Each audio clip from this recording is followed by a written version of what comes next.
Da li znate koja 3 dokumenta ne smijete potpisati i za živu glavu? Ako želite da čujete koji su ta dokumenta, stisnite plus, stisnite srce, spasite ovaj klip i podijelite ga sa svim vašim prijateljima. Naime, 3 dokumenta ne smijete nikako potpisati, jer imaju određeni sadržaj koji vi vjerovatno niste dovoljno pročitali i imat ćete velike problema. Prvi dokument je Kündigung ili otkaz.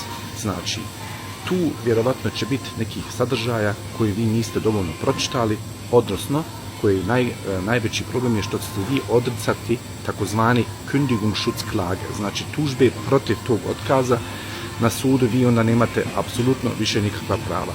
Druga stvar je takozvani Aufhebungsvertrag.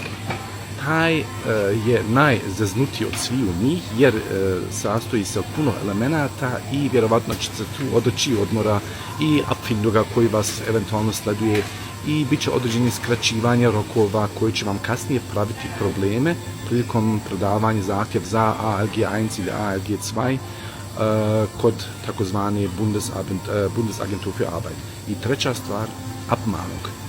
Znači vi potpisivanjem ćete potvrditi da je taj sadržaj tačan, odnosno da možda taj razlog za kojeg ste vi dobili, znači opomenu, da je validan, a on i nije validan, a vi ste ga potpisali, na kraju krajeva vi ste ga potvrdili. Eto, podijelite to i vidimo se u narednom klipu.